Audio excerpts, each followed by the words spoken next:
in Polaris Software, managing one of the managing marketing of one of the largest SBUs, and has been in education for close to now 1.5 decades. A lot of work from Brijesh has been published in journals with international repute. He is a teacher, a keen researcher, mentor, and who has spoken at a large number of institutions or reputed institutions all across the country, ranging from IIT Madras to IIIT Hyderabad, or one of the renowned engineering colleges in Chandigarh, down up north in PEC or RVC Bangalore. Brijesh lives in Bangalore and is a professor and a startup consultant, guiding the new businesses to succeed. I am sure you're going to have a learning experience today, getting to understand from Brijesh what is leadership and what is the relevance of leadership for young learners like you, and how you can probably work on your skills to flourish. Thank you so much for giving your time, Brijesh, and the stage is all yours. Thank you. Thank you. So I think I'm audible to everybody. Yeah. A quick confirmation, if you can type I, if Professor Brijesh is audible to all of you, please type I in the chat window. Yes, we are good to go. Perfect. Right. So a lot of enthusiasm, a lot of participants from the entire country. And, it's really a pleasure to be here. So let's start with it. The session or, the mandate which was being given to me, by what you call as Mr. Arun was this, that I should be talking about the leadership and should talk to students about what are the qualities, that is actually being possessed by a student leader, and how can they go out and sharpen those qualities, because each one of you will have those qualities. My entire task today will be to go ahead and introduce those qualities to you, and also help you go ahead and sharpen and enhance it. So the way we are going to go forward with the session is like this. So this is the outline. I have broadly gone ahead and divided into means the broad three parts. It starts from the basic understanding of the leadership, then what are the qualities of a leader, and how to go ahead and develop something called as a student leadership. So let me just understand that my audience much more properly. So when I say the word what you call as leadership, what comes to your mind? You can just go ahead and you can leave your responses in the chat box. What comes to your mind when we say leadership?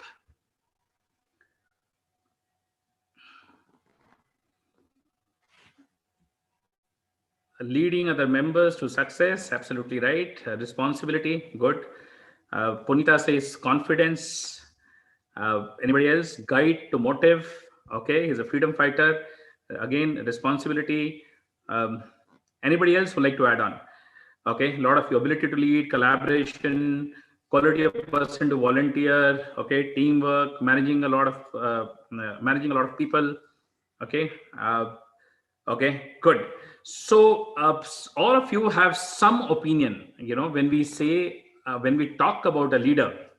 So initially what we are going to do is we have to understand this word, leadership very, very properly before seeing to it that what are the qualities of a leader and how can you go ahead and develop those qualities. Okay. So let me first start with, this thing. So in front of you is a slide where there is a comparison between two leaders, right? So this is a leadership comparison one. We have a leader one and we have a leader two, right? On the left hand side, we have a leader one, and on the right hand side, we have a leader two. So my apologies, you need to share your slide presentation. Right, just a minute.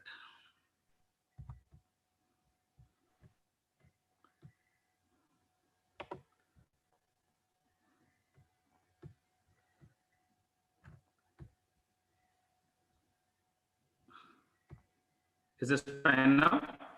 Yes. If you can just put it on the slideshow. Yes, it's good. Perfect. Okay. So let's talk about the leadership comparison. So when I talk about leader one and leader two, right, and there is a comparison between what we call as two leaders, who will be the leader of your choice, right? You can look at all the characteristics or the attributes of leader one on the left, and then you can look at the characteristics or attributes of a leader, on the second side.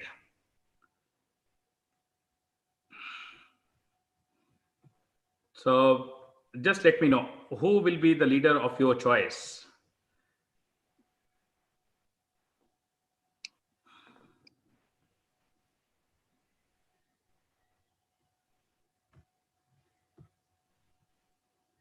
This is poll one. This is poll one, and I think you're on slide poll two. so okay, I am. Yeah, just a minute.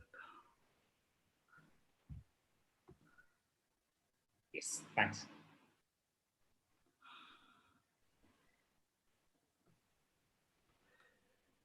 Okay, so I can see a lot of you are going ahead with it, and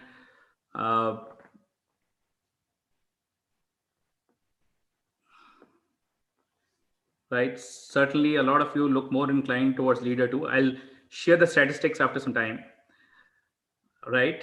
But I'll give you 5 seconds more, maybe 10 seconds more to finish off with the poll. 10, 9, 8, 7, 6, 5, 4, 3, 2, and 1. Okay. So whenever we did leadership comparison one, right, the vast majority, 2/3 of the people were more inclined towards leader two, and 1/3 of the people were inclined towards leader one. Okay, let's go ahead, and try to clarify more things. Okay, let's go ahead. Now I'm there on the second poll, right? You guys can move the poll window here and there in case you guys have to go through the attributes and the characteristics of both these leader. So there is leader one and leader two. Now we are there on poll two. So whom will you go ahead and see to it? Who is the leader of your choice? Is it leader one or is it leader two? Okay. Good. Leader one is way behind compared to leader two in this poll. Leader two is coming out to be a clear winner. Okay. Good. Just take half a minute more to look at the characteristics and attributes of both the leaders, leader one and leader two. And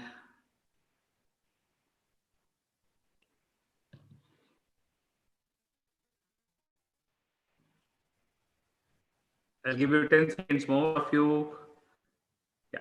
10, 9, 8, 5. Just I'd like you to fill in your responses. Is leader one or leader two based on your understanding of leadership, right? So last 2 seconds, 2 and 1. Thank you. So this was 75% in favor of leader two and only 25% in the favor of leader one. Okay. Now let us go ahead and look at the third comparison. There is one more comparison where just see to it that what is it that your choice of leader will be. Will it be leader one or will it be a leader two? Now both of them are leaders. Based on the attributes, based on your understanding of what leadership is, what will you choose? Will you choose a leader one or will you choose a leader two?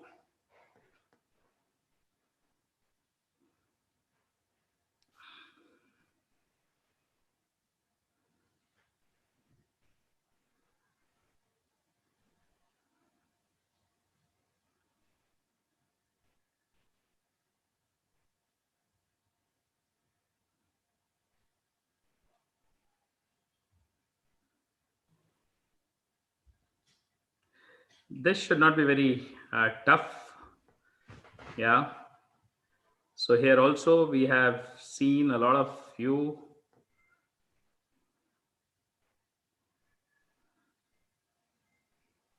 Okay. I'll give you 10 seconds more. 10, 9, 8, 7, 6, 5, 4, 3, 2, and 1. Okay, that's it. So let's go back, right? And now look at it. Now, when we look at this leadership comparison 1, right? Now, when we look at leadership comparison 1, you'll be surprised to know this, that leader 1 is Steve Jobs, and leader 2 is Bill Gates. I'm not sure, if you will like to go ahead and change, your votes now, but they have already been sealed. 33% of you voted that you will go ahead, the choice will be leader 1, and 66% you went ahead and voted that, the choice will be what we call as leader 2, right? So leader 1 was Steve Jobs, who by, who has actually been considered, like one of the largest corporate leader of our times, right? And now if you know about, an organization by the name Apple, right? Apple is the first, what we call as $1 trillion company in the world, right? All because of the foundations which have been put, by what we call as Steve Jobs. Now, when we look at comparison 2, where leader 2 was 75% and leader 1 was 25%, leader 1 is Mahatma Gandhi and leader 2 is Hitler, right? Leader 1 is Mahatma Gandhi and leader 2 is Hitler, right? So you'll have to see, 75% of the people, they actually suggested leader 2, right? And they voted leader 2 over leader 1. I have just gone ahead and, talked about the characteristics of both the leaders in both these columns. Now let's go ahead and look at the poll 3, where 75% of you went ahead with leader 1 and only 25% of you went ahead with leader 2, right? In this case, both of them are, what we call as, they are the cricket players, right? Any idea who is one? Any idea who's one? Any idea who's one? Who is one? Yeah. Let me look at.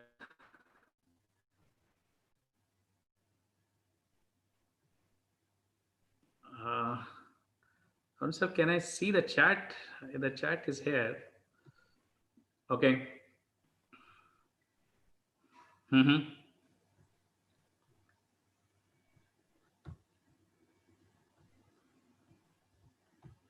Okay.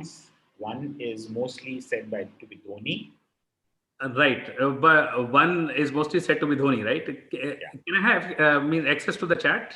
You have access. Actually, you just need to click on chat and it will open on your right. Right. Let me probably. Okay.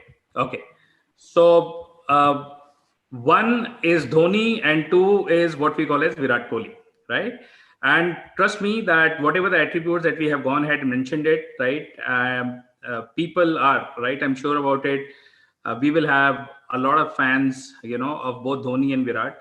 And certainly, there are more than 30% of the people, those who are fans of Virat Kohli, right? But in the poll, it only talked about that 30% of the people have gone ahead and talked about the leader 2 as the leader of their choice. And around 70% of the people, they have gone ahead and chosen, leader 1 as the leader of their choice.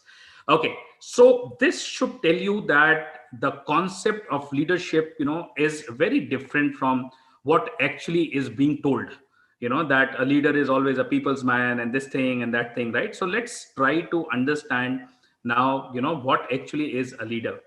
Can you guys just, based on your understanding, right now, can you see to it that apart from a leader, right? Apart from a leader, having a proficiency in going ahead and leading a team, is there something else, right, which goes ahead and binds all these six leaders by a common thread? Is there something which is, you see some kind of a commonality between a Virat Kohli or a Gandhi or a Steve Jobs or a Bill Gates or a Dhoni, right? Can you see it? How these things, they go ahead. Just think of it, right? Just think of it, and you can always mention in the chat box. They have some plans which they tend to execute. Okay, good, Ananya, good point. Anybody else who who has seen some kind of a determination, right, as said by Jia? Okay, good. So let's go ahead, right? Efficiency, right? Effectiveness. A leader has to be dedicated towards a goal, right? He should be knowledgeable. He has skills and ability to volunteer. They have at least one skill. All these are being shared in the chat box, so I'm just going ahead and put. So a lot of participation from all of you, right? Okay. Now let's go ahead. Let me give you a few more what we call as clues. So when we talk about leadership, it's a time to bust the myths, right? A lot of people first think that they feel that a leader is liked by everybody. He's a favorite of everybody, right? Okay, leadership is not a kind of a beauty contest. Not everybody needs to like you, right? So this is what you will see also, right? Not everybody liked Gandhi, not everybody liked Hitler, not everybody liked Steve Jobs, not everybody liked Bill Gates, and same is true, about the last set of comparison that we went ahead and did, okay, say with the likes of MS Dhoni and Virat Kohli. A leader always stay cool and calm, right? Which is absolutely not true, in the case of Virat Kohli and in the case of Steve Jobs. Leader is very, very knowledgeable in his area of work, right? You will see to it that uh, around 55% of the US presidents, right, if you look at their background, right, they were never more than B graders, right? You look at the CEOs of at least 50% of the top notch companies. If you go ahead and look at a list of Fortune 500 companies, you'll say that 50% of the CEOs, right, will typically the B graders or so. If you look at even the entrepreneurs, right, those who have gone ahead and led the organization, okay, if I talk about somebody like a Sachin Bansal or Vinny Bansal, all of them, like both of them, they started an organization by the name Flipkart. It took 5 years, for Sachin Bansal to go ahead and complete his engineering at IIT Delhi. So understand that there is a perception that a leader is very, very knowledgeable, which is not true. Leader always believe in having the participation of everybody in his team, right? Okay, this is a myth, right? When we looked at say somebody like a Steve Jobs, right, we have seen this, that he is not he was not looking out for a participation from everybody. Leaders must be extrovert, right? May not be true. Position determines leadership. Position determines leadership. If you look at a leader like a Gandhi, right, he had absolutely no, okay, he had absolutely no position. So you need not hold a position, right, to be a leader. Leaders and managers are alike, right? There is a huge difference between, what we call as the leaders and what we call as the managers. The leaders go out and derive their authority based on the qualities that they have, right? And managers go out and derive their okay, their authority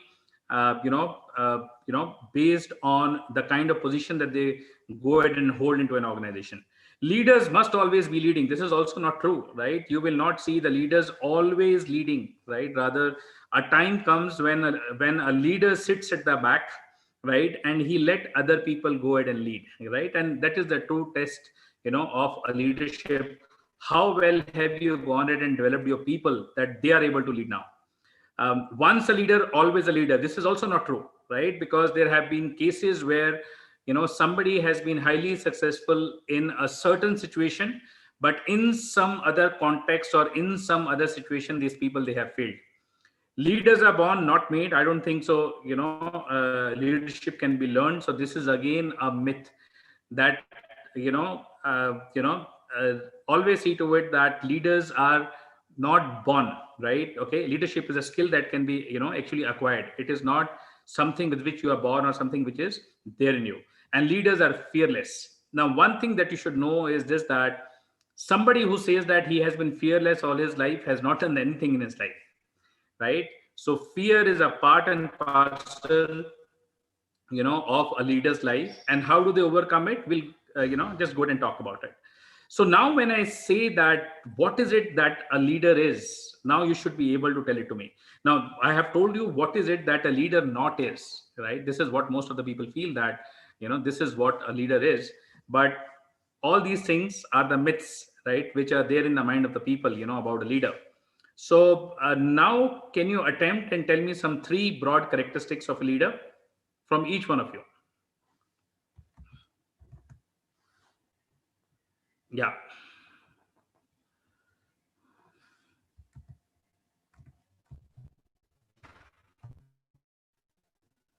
Okay. Good.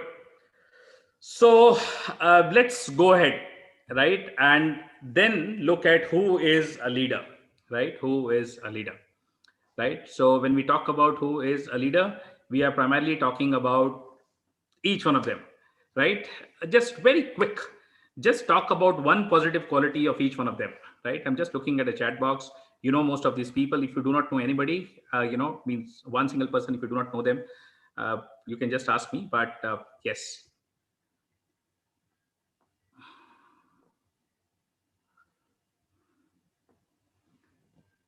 He should be a team player, whom the next leader is what Tanushri says. A leader can overcome his flaws. Confident. A leader can overcome his flaws. He or she is brave. He's smart. He's intelligent. Harry Potter trusted all his members of his gang and distributed the duties evenly. Okay, good. Humanitarian, very courageous, cooperative, happy with whatever he has, right? Some of you are typing it all there. Okay, let me show you the second set of people. These are not the only leaders that you know. Okay, now look at the second set of people. These are also the leaders that you know. If Harry Potter was a leader, right? Okay, Voldemort was equally a strong leader. Okay, good, good. So trustworthy, truthful, a lot of things, right? That we guys are going cool-minded. Okay, okay, good. He has got good communication. Okay, good. Okay, let's go ahead and look at it further. Now, these are the ingredients of a good leader, and you will see that these ingredients will be common across all of them, right? So, leader has an influence over others. Now, kindly see to it that leadership is determined by an influence. If you do not have an influence over others, right, it is not supposed to be a leadership. So, a leadership always come along with the influence, right? So, a leader has got influence over others. Consider to be serious about his goal. A leader will have a vision, a leader will have a goal, and people will be there to go out and believe in his vision. Okay, take the example of Jack Ma, right? Jack Ma, when he started, like when he started an company, like when he started an e-commerce company like an Alibaba, there were not many people those who went ahead and believed in his dreams, right? But he was so serious about his goals that when he started achieving small successes, right, he saw his team actually becoming big, right? And today, as all of us, we know that Alibaba is the means Alibaba is one of the largest e-commerce companies across the world. So consider to be serious about his goals. In the process of reaching his goals, he forms a team, gets work done out of his people, and harness their true potential, right? Works with the framework of rules, has a dispensable view of the world, right? What do we mean by dispensable view of the world? They generally feel that nobody is indispensable, right? They are focused on their goals. Think of a Steve Jobs, right? Think of a Bill Gates. People those who wanted to people those who wanted to be with them over a long period of time, right? Okay, actually went ahead and reaped the rewards. Otherwise they were not actually being inclined on having somebody in their team, right? So they have got a dispensable view of the world. People come and people go from their lives, right? But they feel that like there is no single entity which is what we call as indispensable, right? So these are ingredients of a good leader. Okay? Why am I telling you this? That before actually getting into the qualities of being a student leader, because all of you are students, those who are there in your class 9th or 10th or 11th or 12th, right? So you need to start inculcating some of these qualities now only, so that in future, right, okay, in future you can actually go ahead and enhance on these qualities, and you can become a good leader. And see to it that if you're going to go ahead and choose any kind of a career, right, irrespective of the career you are in, the qualities of being a good leader are actually being rewarded everywhere. Okay. You will never ever find the top CEO of a company, right, okay, not being a good leader. So you will have to go ahead and develop the leadership qualities in you if you want to move ahead in your life. And if you start now, it will always help you in the later stages of your life too. Okay. So this is what definition of accepted definition of a leadership is. So when we talk about a leadership, leadership is an influence. It is an influence relationship among leaders and followers who intend real changes and outcomes that reflect their shared purposes. Right? Look at each one of these words. It is an influence. Right? Leadership is an influence. If a person cannot influence anybody, he will not be a leader, right? So the core of the leadership is influence. And whatever the attributes or characteristics that you have read till now, right, whatever the pictures of all these leaders that you have seen, you will see to it each one of them had influence on either a group of people or a team, right, or uh, or even few other people, right? Okay, it might be a group, but they always had an influence on somebody. So leadership is an influence relationship among leaders and followers who intend real changes. Now, followers are looking out for some kind of changes and outcomes that reflect their shared purposes. The shared purpose is a goal. So sometimes the follower may not have the vision to see the future. So he actually believes in the vision of a leader, right? That's actually what happened, with say somebody like a Steve Jobs, right? Everybody believed in his vision of the future. Steve Jobs was, if you look at Steve Jobs, he was actually highly creative, and he had a certain vision of a future. He used to talk to his customers very often, right? And he actually ended up changing the entire industry, right? So, okay, so that's that's what we know about him. So, are there any rules? Now, there is no kind of a no kind of a rule for being a leader. So when we talk about a skill, right, that's why we say that leadership is a skill. It is not about a knowledge. Leadership is about a skill. It is not about a knowledge. Can somebody tell me the difference between skill and knowledge? Right? Can somebody tell me the difference between a skill and knowledge? Any one of you? If you like to tell me the difference between the skill and the knowledge. What is a skill and what is a knowledge? Skill has more of a practical application, right? Anybody else who will tell me? Skill is inbuilt. Shaya says inbuilt. Okay.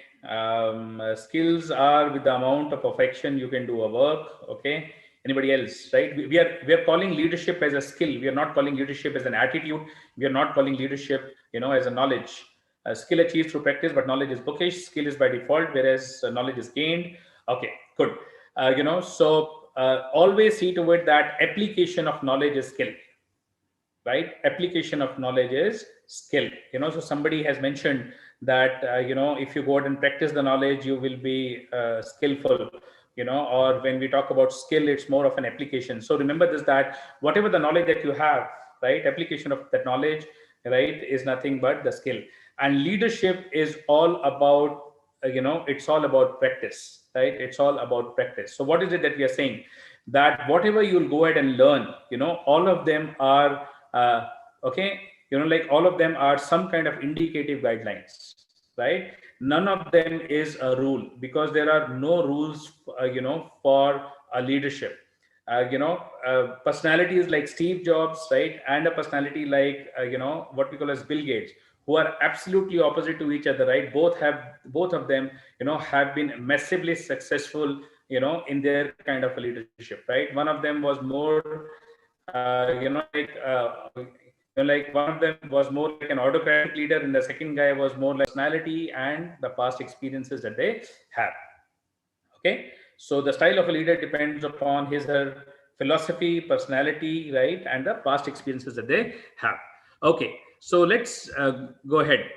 Now, let me go ahead and share with you the qualities of a good leader, which we have gone ahead and okay, which actually we have gone ahead and talked about it. But at this age, what is it that we need to go ahead and focus on?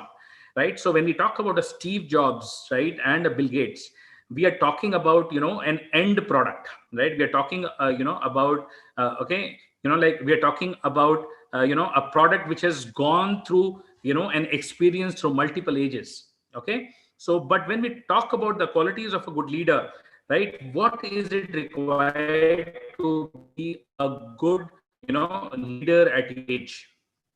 So student leader qualities and how to develop them. So we'll talk about 10 top qualities which a student leader has, right? Which you can go ahead and initiate. And this will go ahead and help you for the rest of your lives, to inculcate these things, in you. So these are the 10 qualities which a student leader has, right? Since most of you are there in your schools, if you make a beginning, you can start inculcating these qualities in yourself, and you will see to it that a few years from now, right, these qualities will take root, and then the success will start coming your way. Okay, so first is you should be goal oriented. Second is honesty. Third is what we call as means you have to be like what we call as hardworking and persevering. Then fourth is the willingness to serve. Fifth is being a good listener. Sixth is you being a good communicator. Seventh is you are a good decision maker. Eighth is that you need to encourage yourself and you need to encourage others. Ninth is you should be an optimist. That is, you should go ahead and look at the positive side of the things. And 10th is you should go ahead and take some kind of a responsibility for your actions. Okay, so let's start digging each one of them. My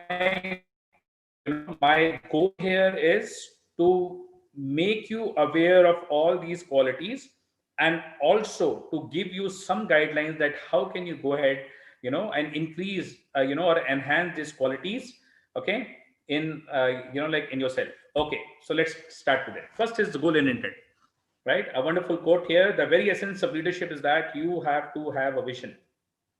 You can't blow an uncertain trumpet, right? Very essence of a leadership is that you have to have a vision. You can't blow an uncertain trumpet, and you will see this everywhere, right? Making of a mantra, which is the only operationally what you call as profitable e-commerce company in India, right? Being started by a founder by the name of Mukesh Bansal. Think of a Flipkart, right? Now being sold to another organization, okay, by the name Walmart. Again, started by the alumni of IIT Delhi. And think of multiple organizations. Every organization had one thing common, that they had a certain kind of a goal, right? Which used to, go ahead and run in the DNA of an organization, right? So when we talk about developing a student leadership, right, you should have a certain kind of a goal in your life. Okay, or maybe for the next 2 years, right, you should have a certain kind of a goal. Now the goal can be anything, right? It can be that you want to go ahead, right, and you want to crack an IIT, or you want to go ahead, right, and land into a top medical school in the country like AIMS, or you want to go ahead and clear your CA, right? Or there can be multiple things, like you want to be like you want to go ahead and like be good in sports, right? You want to go ahead and play, say something like an under 19 cricket. So understand this, that you need to have a goal, because when you will have a goal, you will try to focus on that goal, and you will try to channel your energies, okay, towards that goal. See to it that we have got a lot of like we have got a lot of sunlight all across the planet, but only when a sunlight passes through a lens and it is being focused on one single place, like then only it starts a fire. Okay, in the absence of that, it's just like like any other thing. So goal is very, very important. Now, there are 4 steps to find your goals. Okay. Now, how do you find your goal? Now, step number 1 is make a list of what's important to you. Okay. Make a list of what's important to you. So it may happen that sometimes you'll have to go out and consult a lot of people around you. So when we are talking about, your future careers, right? See to it, what is the careers that you want to go out and choose? Some of you would have already chosen your careers, those who are in, okay, those who are in class 11th and 12th. But some of you, those who are still to choose your career, make a list of everything that's important to you.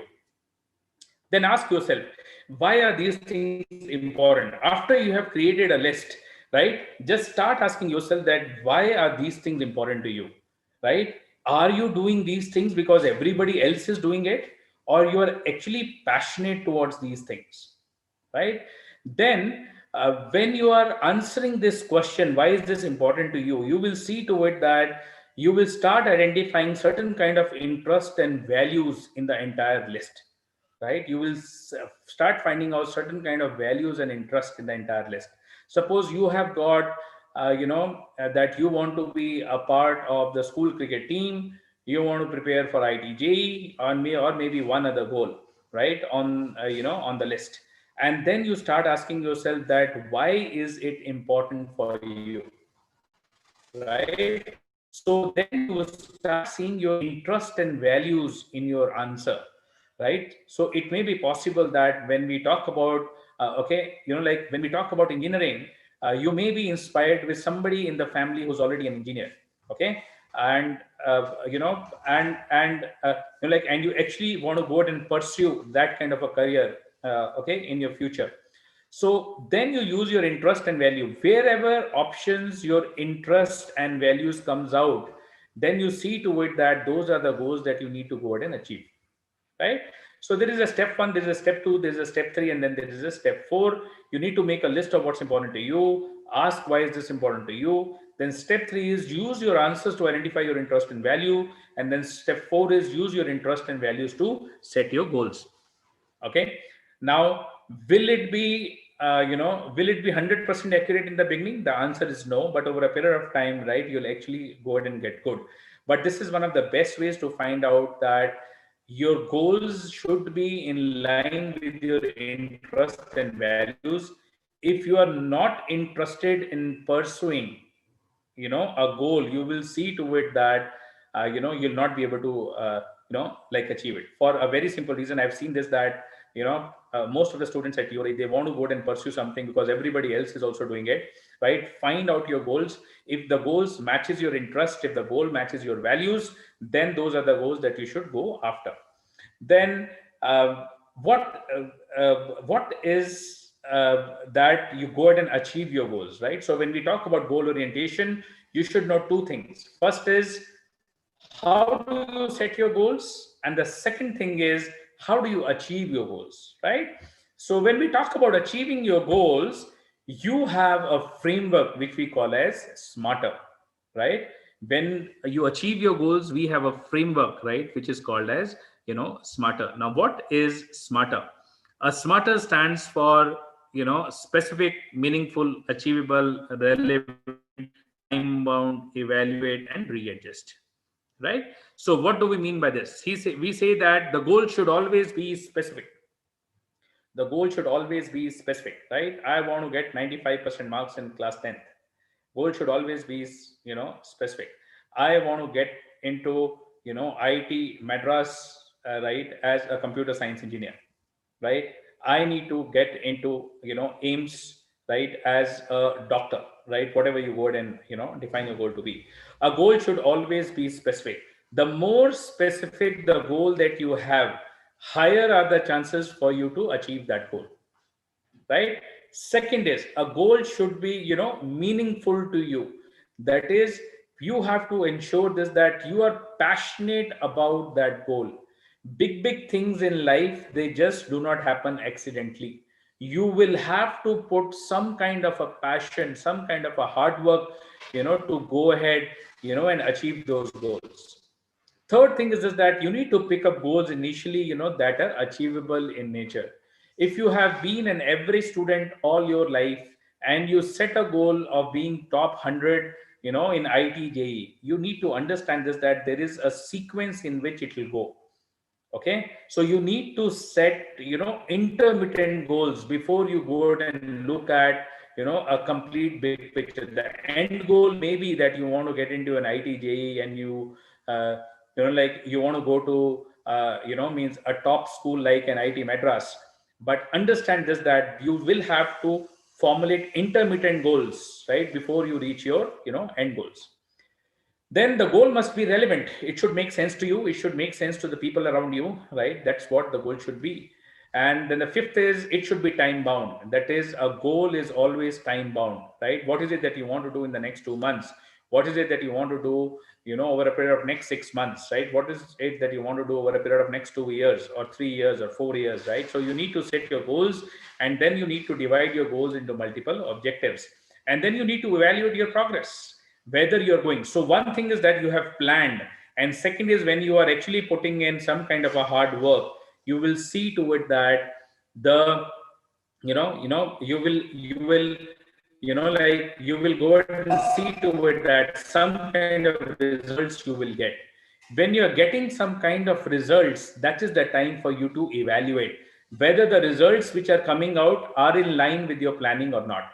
If they are not in line, in that case, you move on to step number 7. You need to readjust your approach. You need to readjust your approach. You need to readjust your approach. For how long you need to keep on readjusting your approach? Till that time you start okay, till the time you are being aligned on the right path. So till the time you're being aligned to the results that you want to get. So these were the 4 points in which you can go ahead and set your goals, and how can you go ahead and achieve your goals. Okay, so let's go ahead now. Second is honesty. Very, very important, right? To be persuasive, we must be believable. To be believable, we must be credible. Credible, we must be truthful, right? So being a student leader, a student leadership cannot come to you till the time you are honest to yourself and you're honest to others. So honest student leaders are committed to doing their work ethically, right? That's what honesty means. They can be trusted in personal relationships and when working on group assignments or any other kind of a team activity. An honest leader wins the trust of others, right? We have already seen to it that leadership is influence, and honesty helps you building an influence, with your circle. That's why honesty is so important. How can you improve upon the honesty, right? Now, as I told you that we will be talking about the skills, and then we'll also be talking about how can you enhance on the skills.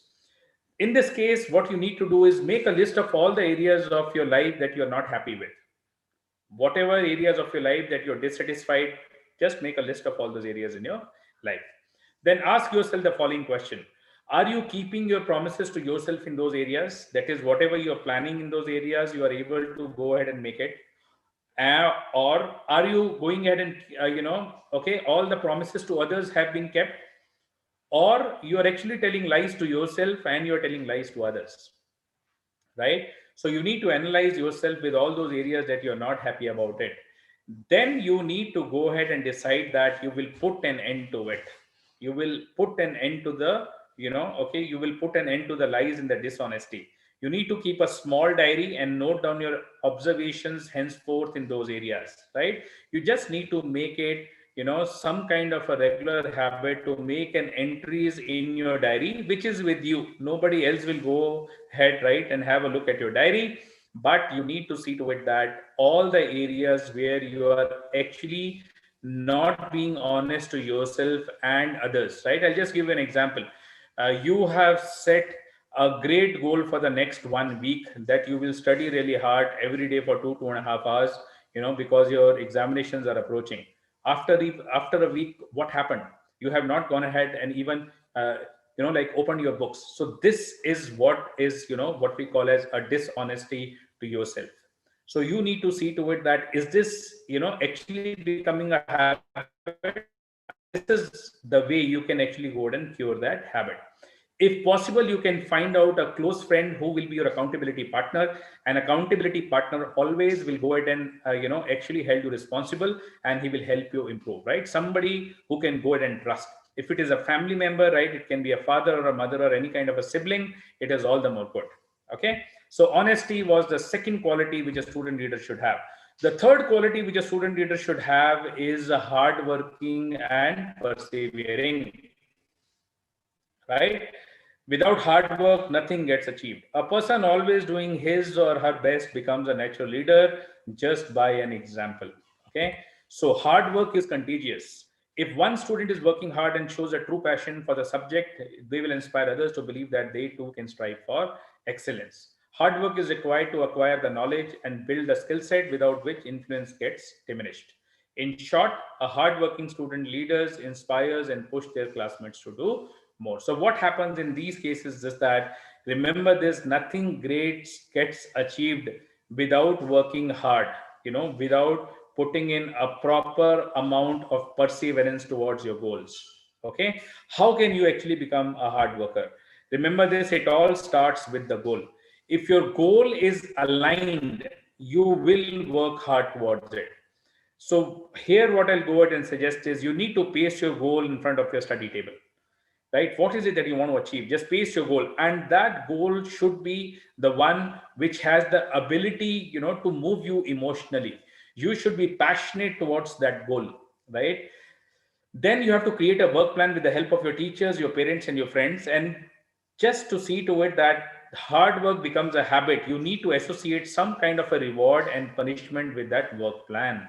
That is, you have prepared a plan for the next 1 week. Then you will see to it that if you are able to achieve that plan, just go ahead and give some kind of a reward yourself, right? With some kind of a small gift. It can be some time out with your friends. It can be watching few hours of your, it can be watching few hours of your favorite series, or it can be a t-shirt or anything else. Now, initially, when you're forming a habit, you do not get too hard on yourself, right? Even if you are not able to achieve it fully, just go slow on yourself. You should value the progress and not the completion in the beginning. If you're able to complete it, outstandingly well. But initially, when you are going ahead and forming a habit, right, just value progress and see to it your progress should happen every day. Your progress towards your goal, should actually be, it should actually be consistent. Then fine tune and let the habit take roots. Once the habit has taken roots, you will have got a lot of rewards coming your way. And for this, you need to take your parents and, a lot of other people in confidence.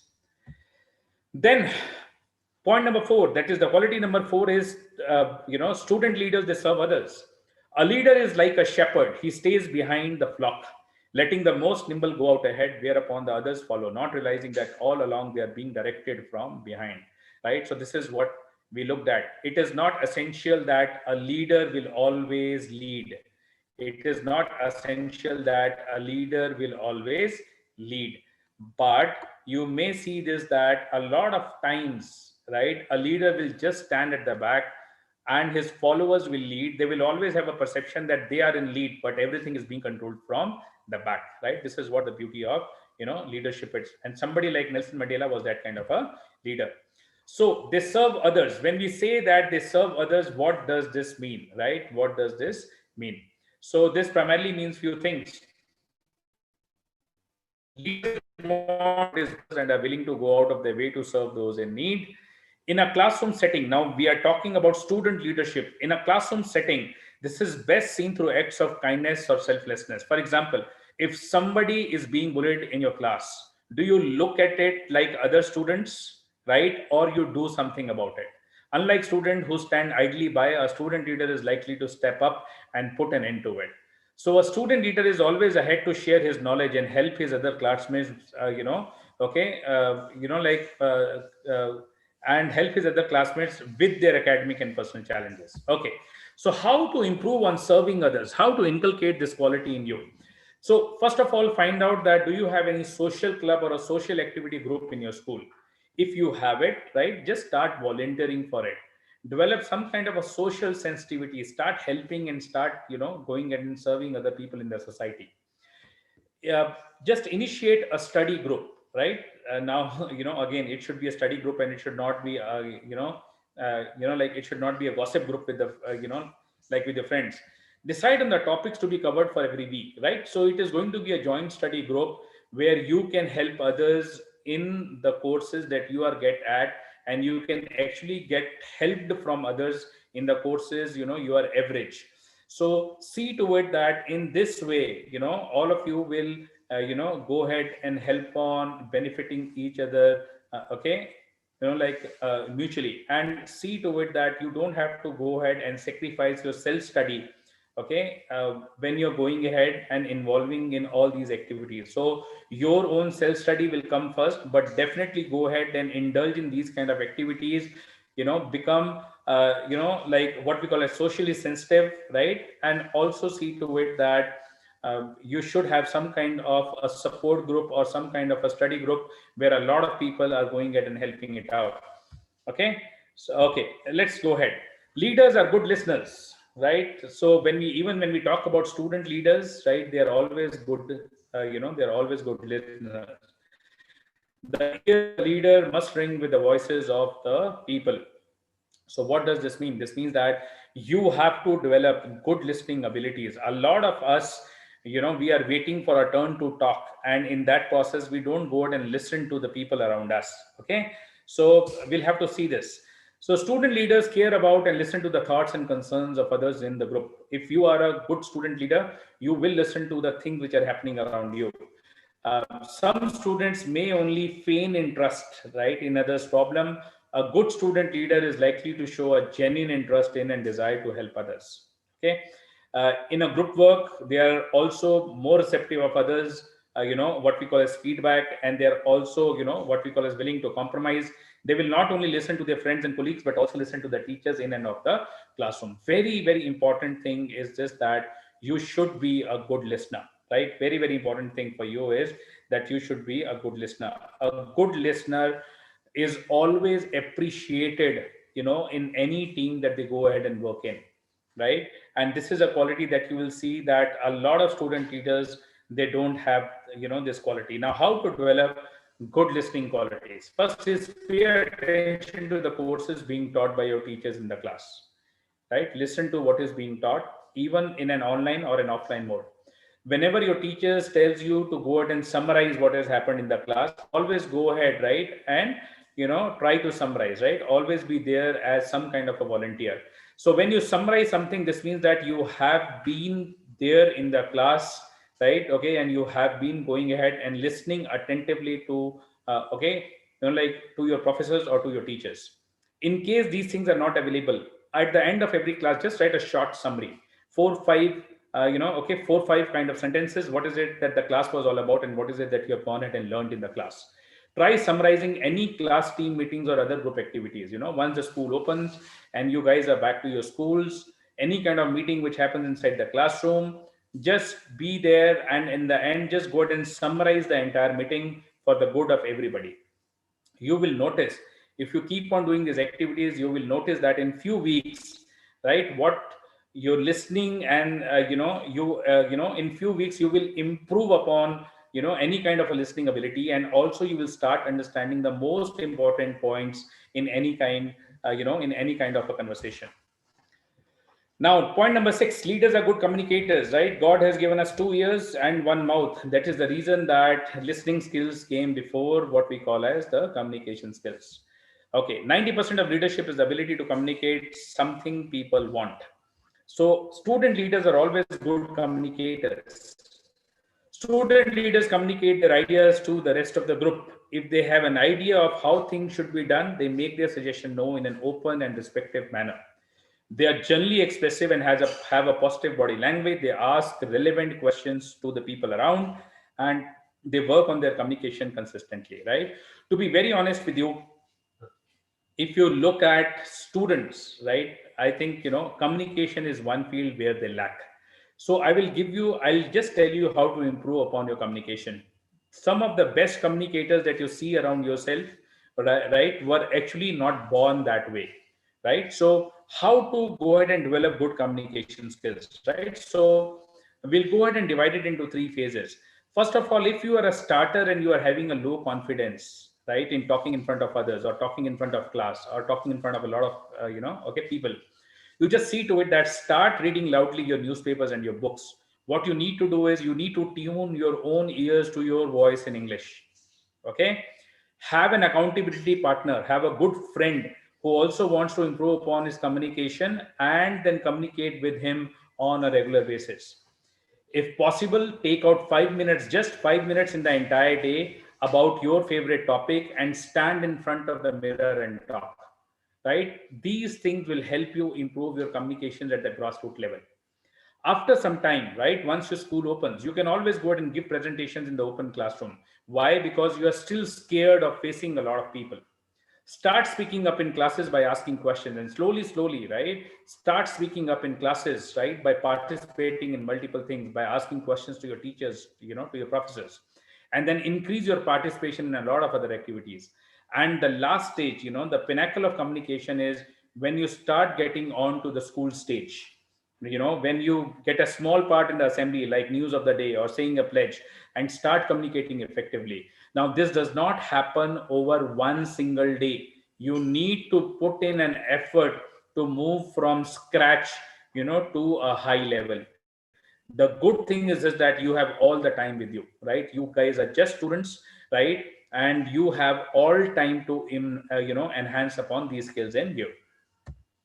Skill number 7 is this, that students, some of the student leaders, they're good decision maker.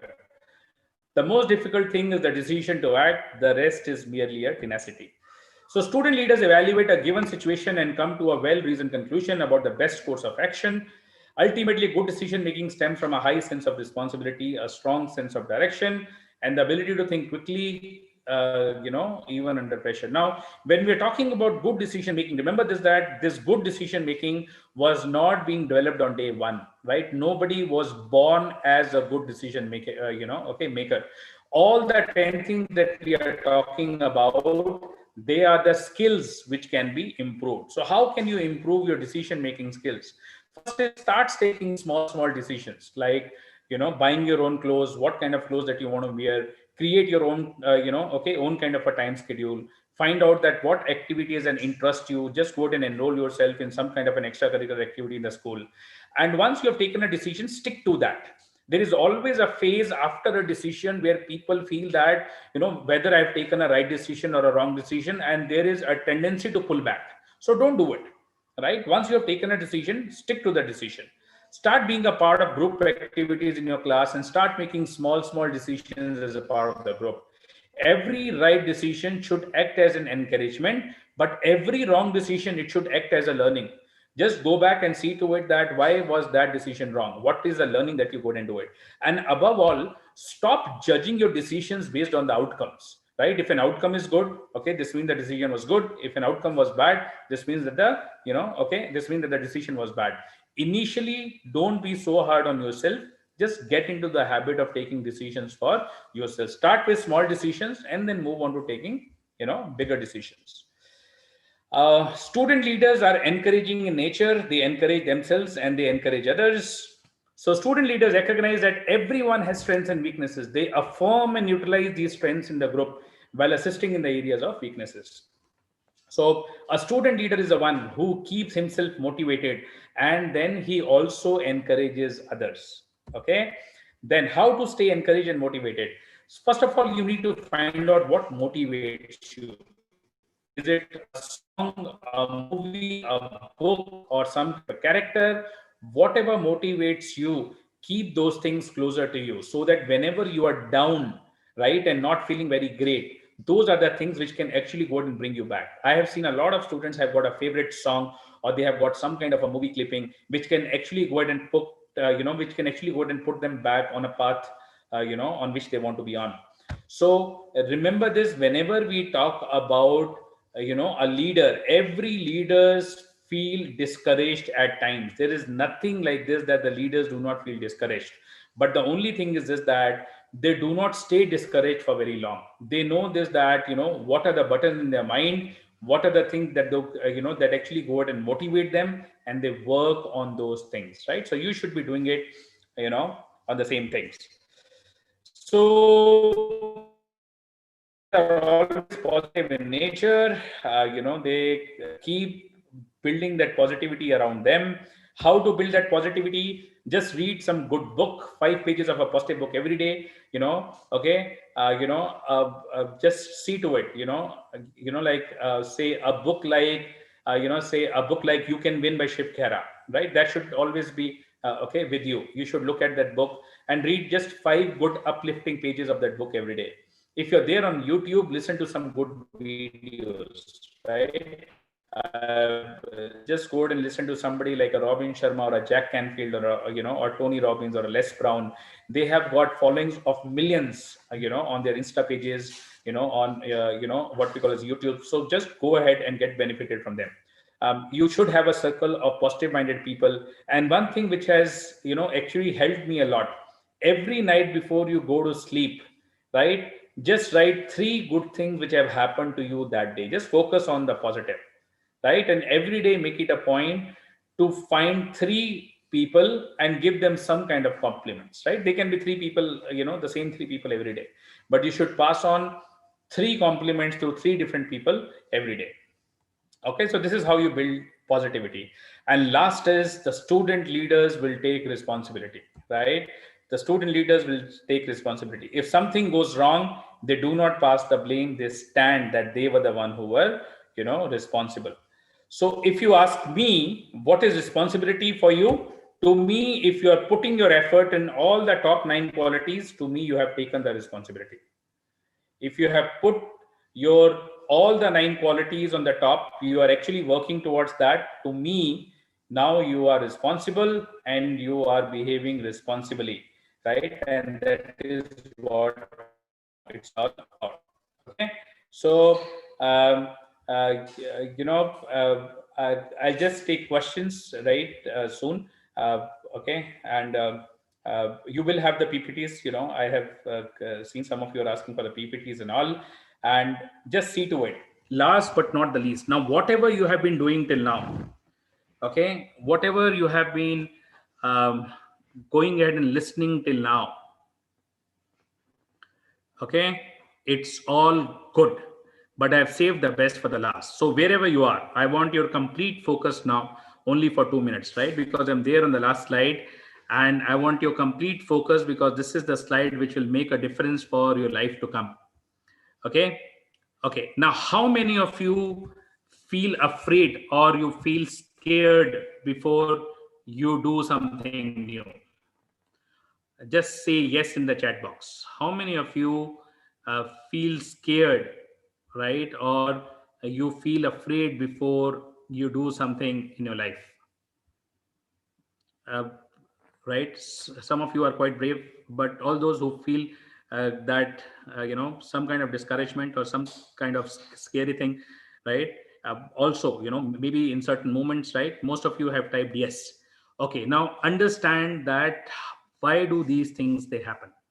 So whenever we have talked about all these 10 points over here, uh, right, to be, actually honest, this is a workshop which will actually, okay, this is a workshop which may require some more time, but, we wanted to go ahead and finish it off in an hour's time and answer questions there.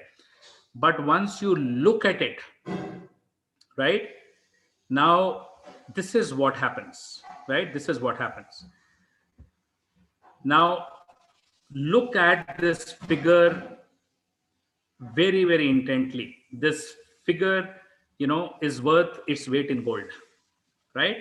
So each one of you has got has got a some kind of a comfort zone where you feel, very, very comfortable right now. For example, somebody who doesn't have got a great communication skill has got a story of his own that someday I will go ahead and improve, right? Okay, there is no day called as someday. It is either Monday, Tuesday, Wednesday, Thursday, Friday, Saturday, Sunday, right? There is no day called as someday. So some of you are there in your comfort zone, and whenever you will like to enhance something, you will definitely feel afraid, right? You will find excuses, you will have lack of self confidence. If you do not do that thing consistently, you will run back into your comfort zone. How many times it has happened to you guys that you have tried doing something, and after small amount of time, maybe after a week time, you just go ahead and give it up? Okay, it can be a public speaking, it can be multiple things, but remember this, that from a comfort zone you always get into a feared zone. You do not get into, what we call as a learning zone or a growth zone. Everybody has this. Your mind plays games with you, but you will see to it that if you're doing that activity consistently over a period of time, talking to yourself 5 minutes in a mirror every day, taking out, okay, you are trying to find out, like you're trying to find out some kind of occasions where you can go ahead and talk to the masses. You will see to it that initially you will be afraid, but then your comfort zone will expand. Your comfort zone will expand. Your comfort zone will expand. Once comfort zone expand, this means that the things you were uncomfortable about before, now they have entered into your comfort zone, right? And this is how you move on to the learning zone and growth zone. Remember that there is nothing called as fearless. If somebody says that he has never been scared, right, he has not done anything in his life, right? Remember one thing, right? Okay, this is the philosophy that I have gone ahead and lived my life by, okay. Like what we call as, like डर के आगे, right, डर के आगे क्या है, right, डर के आगे जीत है. You need to, be consistent with a certain kind of an activity, and you need to do it again and again and again till the time the fear comes down, right, and you start feeling much more confident. Then that activity will come in your comfort zone, right? So this is what all I have to go ahead and give it to you. You guys are going to be the leaders of tomorrow, and the sooner you start, the better it is for you, right? Okay, that's all I had to say. I'll just request, Arun sir if he wants to open it for questions. Thank I'm you on. so much, Brijesh. Thank you so much. I think, I think everyone has been glued to their chairs, right? Questions, everyone. You can. So if you can just remove, stop the share part. I'll do that. Okay. So, wow. So, Is it by now? Yeah. Anybody has any questions? I know that I may have moved slightly fast because, I wanted to give you guys as much as possible. And like you'll have the slides with you. Slides are so, already being shared with Arun sir. I'm so sure. the first one comes our way: how Right. to be a good, different leaders. Mhm. How to be good, different leader if everyone around us is also trying to be a leader. Okay. Now, the simplest answer to the, this is just that even though everybody is trying to be a leader around you, but not everybody will have the knowledge of the skill sets, okay, which have to be practiced. That's number one. Number two is just that once you start doing all the basic skill sets, those 10 skill sets that we have talked about, you will automatically start improving, right? Now, there has been a great thing which has been, there has been a great thing which has been, said by Shiv Khera, right? He says that, if you look at the leaders, right, they are in a habit of doing things, in a different way. They do not do, all the things differently, right? But when you look at the, when you go and look at the leaders, the same thing which is being done by everybody, they will find out a niche in that self, in those things, and they'll probably go and do those things differently. For example, if everybody around me in the process of improving upon, is in the process of improving upon their communication, be rest assured that not many of the people will know that what are the basic skill sets which are being required to enhance upon your communication. I've seen a lot of people, going ahead and enhancing your communication, but not able to do it. So if you are practicing the same skill sets again and again and again, you will see to it that when you start getting better at it, you will automatically start doing a lot of different things compared to the people around you. Yeah. So, sir, if a person doesn't achieve his or her goal, shouldn't he keep an alternative? See, if what has been taught to me by my mentors is just that if your back door is always open, right, you don't put a lot of effort there on your plan A. So plan B, people those who have plan B, C, D, E, and F, right, never put enough effort in plan A, right? Say, for example, your goal is to crack an IIT JEE. If not IIT JEE, I will go to an RBCE. If not to an RBCE, I can go to a smaller engineering college in Bangalore. If not to that, probably I'll do a BSc in my hometown. If not that, I think father always has a business. I'll go ahead and join it. Such kind of thinking will never help you go ahead and crack, your plan A, that is an IIT JEE. So, like in the example that I have taken. So generally people should not have, other plans. I have always been against a plan B, a plan C, a plan D, or any other kind of alternatives. Just focus, give your everything to one single goal. And if it does not happen, we'll see what to be done. But if the back door is always open, people do not go ahead and put enough effort on plan A. This one is I have a fixed goal, but I tend to not be able to fully focus on it. The goal that I have is very relevant to me. What can I do? Just divide your goal into objectives, right? Just go ahead and divide them into multiple things. Now, first thing is that the goal should be, what we call a smarter in nature. So all the 7 points that we have talked about it, that it should be, a specific goal, it should be meaningful and measurable, it should be achievable, it should be time bound, all those things should be there. But the best thing is just that if the goal is very big and you are actually getting overwhelmed by looking at the goal, just divide your goal into multiple, small objectives and then focus on those objectives. The moment you meet all those objectives, you'll automatically go ahead and meet your goal. So this is one thing which I can go ahead and tell you. There is something called as a denial test also that we go ahead and do it. A denial test is nothing but you just go ahead, and try to deny your goal. That if this thing does not happen, what will I do? If this thing does not happen, what will I do? If you have got multiple answers to that question, this means that you are not very passionate and focused on that goal. If that,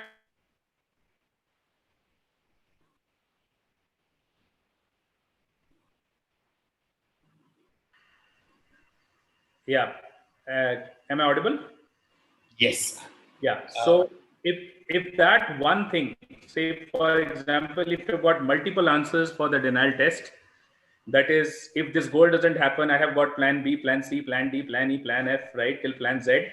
This means that you're not very passionate about that goal. But you should have some, sense of fear the moment somebody, like the moment somebody tells you to just go ahead and deny it, that what will you do if that thing does not happen? This means that you're actually very passionate about the goal. Then go ahead and divide your goals into objectives and follow your objectives. Each objective being attained will lead to your goal. We'll take the last 3 questions that we have and probably restrict, for today's session. This one is, can we be a good leader without being socially active? Depends upon in which field you are actually becoming a leader, right? I know so many doctors and so many engineers, those who are not socially active, those who are, what is socially recluse. But these people keep on interacting with people, but they are not in the forefront of any kind of a social activity. So it all depends upon the arena that you have, gone ahead and chosen. If you want to be in Indian politics and not know about people, you will never ever succeed. But if you have chosen a field, say for example, I actually know so many people online, they are like the digital mentors, some of them are really very good and they are not very, very socially active. Even people like Robin Sharma, I am not sure that how many of the people on this know, but Robin Sharma, and somebody like, what we call as Tony Robbins, right? They are not very, very socially active people. They do the work which is being assigned to them. They interact with a lot of people, but they are not, what we call as people persons as such. So it is a myth that you need to be very, very good with people in case, you have to be a good leader, right? You should have the ability to form a team. You should have the ability to get work done, right? But you need not be very, very socially active, right? And even if we talk about Steve Jobs, he was not a very socially active person. Okay. So this is from Sujit. Yes, it is true that being a leader or having leadership quality is really a superb feeling. But when fear takes over, what would be the mantra? Please suggest.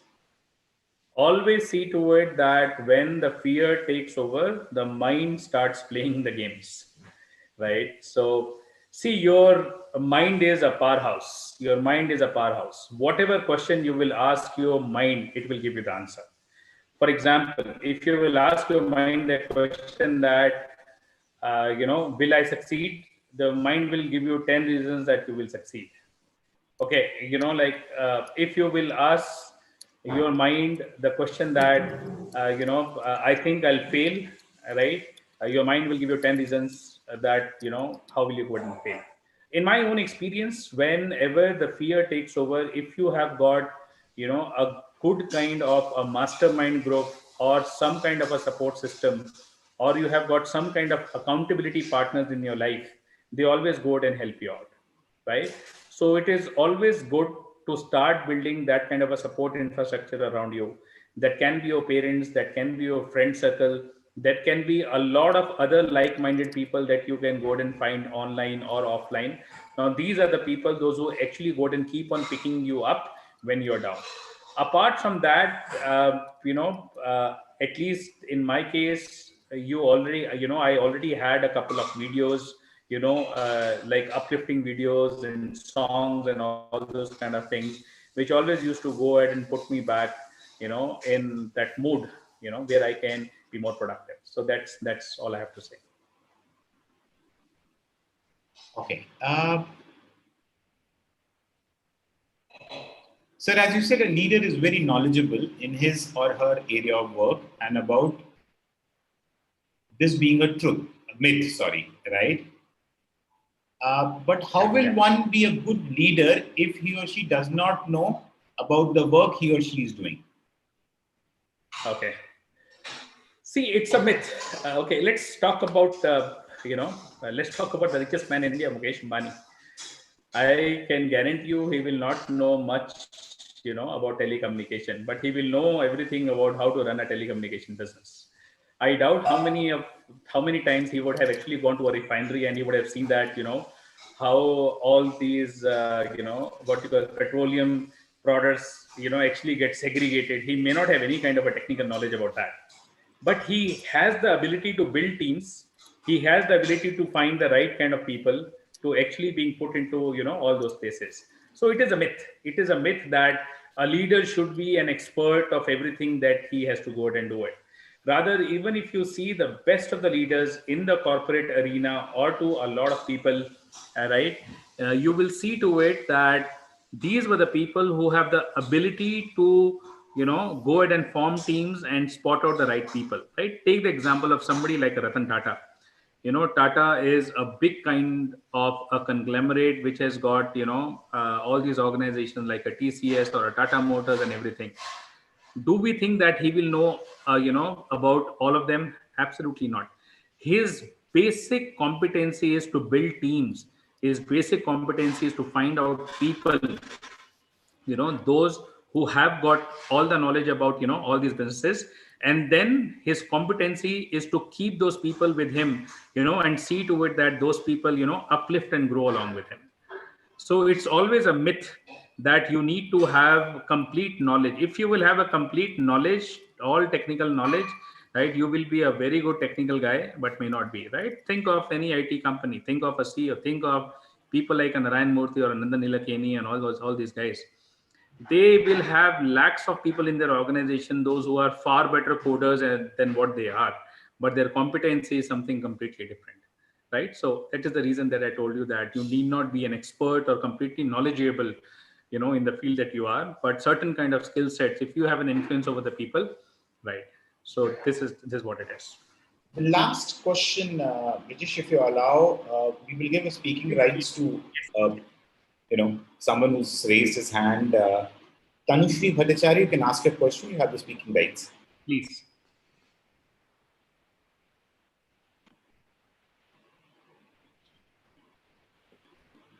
Hello. I think, am I audible? Yes, Yes, absolutely. I just wanted to know that, honesty and integrity are very key important ingredients of a good leader. Right. But I have seen that many of the leaders do not possess that, but still they are good leaders. How is it possible? You'll have to give me Honesty, I mean, maybe in politics. Honesty, especially in politics. Yeah, you're right. You're right. See, when we talk about honesty, it means honesty to your work, honesty to your people. If you have got a group of like-minded people, right? Even if you are going ahead and dishonest with your own people, you will never be able to become a leader. So even in politics, when we look at the politics, all these politicians that you see around, those who have been, dishonest to, to people, you will see these people at least being honest to the core group that they have. At least their people can go ahead and believe them. Right? Means I'm sure about it, the kind of people that you're talking, all of us, we know about them. But you will see to it that these are the people, those who are at least honest and true to the people around. Otherwise, these people will not go ahead and stick with them. That's number one. Number two is this, that it's an exception. Why will I say it's an exception? Because everybody in the field is like that. Most of the intellectual class, like you and I, we do not want to get into that field and we want to go ahead and dirty our hands. So that is the reason that, when, that is the reason that, when somebody honest, like an Arvind Kejriwal, okay, he actually jumps into the fray. People look at his, all the credentials. Now, I sitting in, like in Bangalore, I cannot go ahead and comment. But some of you, those who are there from Delhi, you have been, going ahead and voting him. So the first time also he had got a huge majority, and the second also he had a huge majority. So people are looking out for a change, and whenever they will go ahead and find alternatives in these cases, they will see to it that all these things will be taken care of. Number two. Number three, we are already seeing that what is actually happening with a lot of dynasty politics. Now that is also a kind of dishonesty in the mind of people, that how come somebody who has not gone ahead and risen from the grassroots level can actually go up, right? Okay, like why should he have got some kind of privileges? And you will see to it, the youth will go ahead and take notice of that, and a lot of things will happen, right? So this is my answer to this, right? So thank you. My pleasure. My pleasure. Thank you. Lovely. Thank you so much, everyone, for being here today.